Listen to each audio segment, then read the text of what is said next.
Now to the other major story tonight. New talk: the White House is now considering sending special forces into Iraq to help advise Iraqi troops. No final decision made. President Obama huddling with his national security team tonight, and among the concerns, protecting the U.S. Embassy. And just look, you can see it right there. The embassy, about 5,000 U.S. citizens live and work there, many on the move already.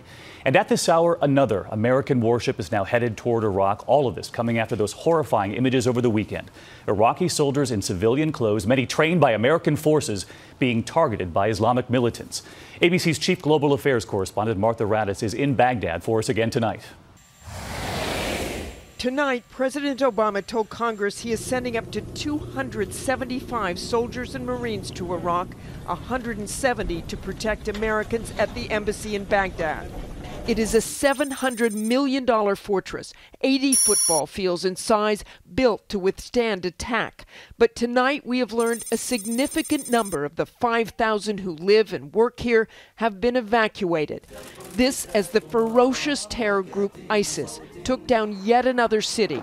They are Sunni Muslims driven to crush their bitter enemy, the Shia Muslim forces of Iraq's government. As they roll, they are getting help from Sunnis across the country. It is why today America added to its list of options. The warship on the move today has 5 Osprey tilt-rotor aircraft, which could help in an evacuation.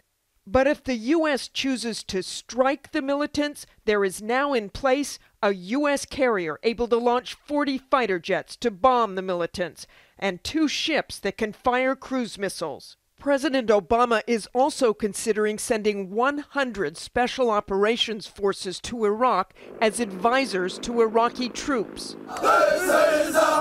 But in Baghdad, there was no waiting.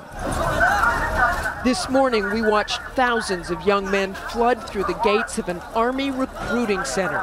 The men have all just shown up spontaneously. They are anywhere from about 12 years old and up. Some have already lost family members to the jihadi fighters.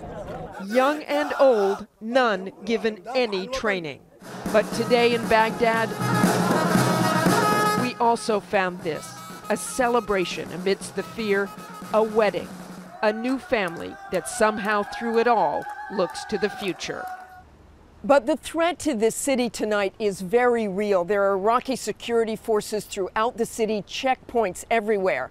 Of course, the U.S. says it will work with Iran to try to stop the militants, but the people we have spoken to believe it is up to them to defend this city. Martha Raddatz, incredible reporting again tonight. Thank you, Martha.